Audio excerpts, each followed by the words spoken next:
jáde bá.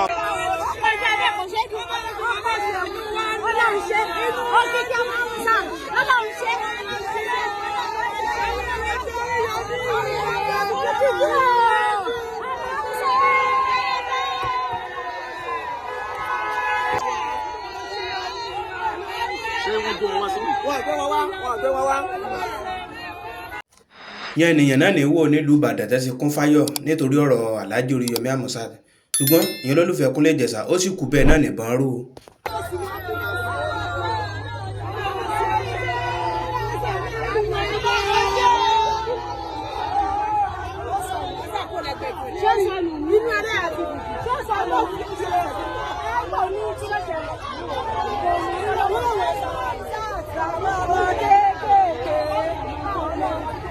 Ìyẹn olólùfẹ́ Alhaji Oríyọmí Hamzat káàkiri gbogbo àgbáyé ìwò ìmọ̀jà àsinmi àdúrà torí ọ̀rọ̀ sì kù síbẹ̀ kí n jẹ́ ká fàdúrà ràn Alhaji Oríyọmí Hamzat lọ́wọ́.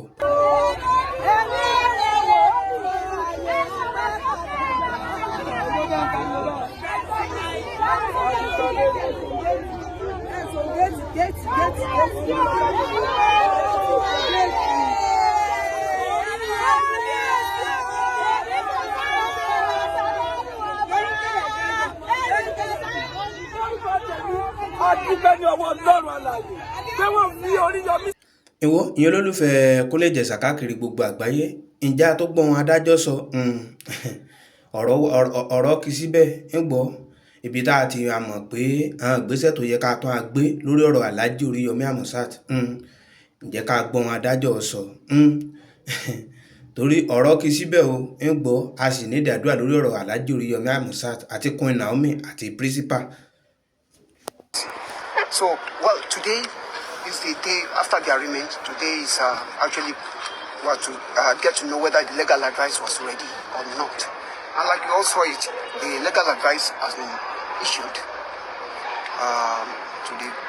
and of course, the prosecutor said it, that the three defendants have been found culpable, meaning that the formal charge, the four-count charge that were preferred against them initially, we actually challenged the fact that the court has no jurisdiction. It was more of an holding charge.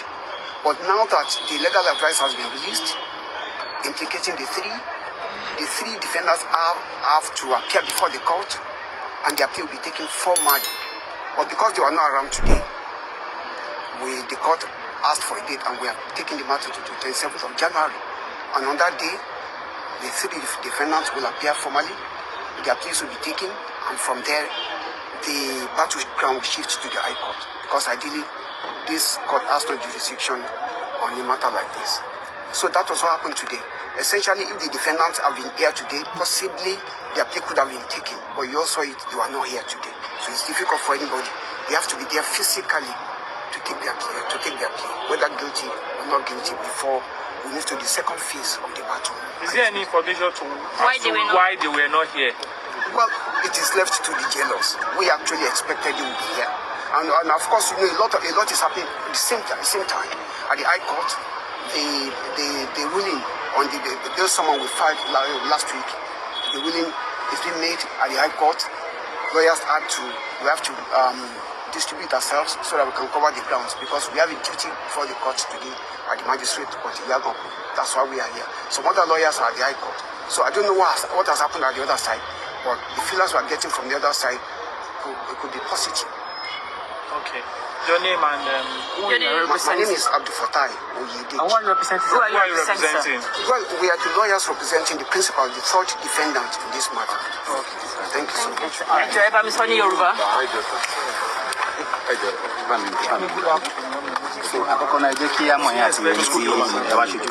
Orúkọ tèmi ni Abdul Fatai Oyedeki, mo jẹ́ agbẹjọ́rò.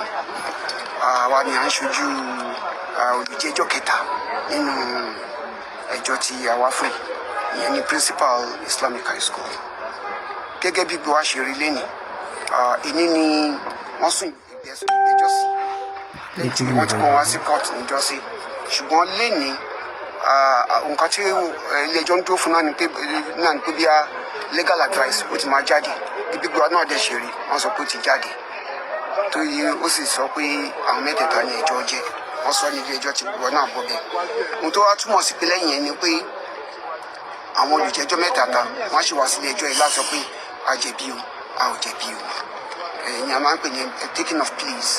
Lẹ́yìn ìgbà yẹn ni ojú kejì ìjà wa àwa ṣe padà dé ilé ẹjọ́ tó ga ní ilé ẹjọ́ ní Ring Road lọ́hùn, ibi tí ilé ẹjọ́ tó ní agbára láti gbọ́ irú ẹjọ́ tí wọ́n bóyá síbí ni. Àsìkò wo ni wọ́n wá sún ìgbẹ́jọ́ ilé tó kàn? Àti sún ilé ẹjọ́ ti sún ìgbẹ́jọ́ di 27th of January. Níjọ́ yẹn ni àwọn olùjẹ́jọ́ mẹ́tẹ̀ẹ̀ta wá sílé ẹjọ́ láti dáhùn sí àwọn ẹ̀sùn tó ń fi kàn wọ́n mẹ́rẹ̀ẹ̀rin, a jẹ̀bi o a ò jẹ̀bi o. Ǹjẹ́ ó nídìí kan pàtàkì tí wọn ò fi yọjú lónìí? Ṣé mo pé ẹni tó bá ti wà ní àhámọ́ òun kọ́ ló máa sọ pé mo fẹ́ lọ mi ò fẹ́ lọ.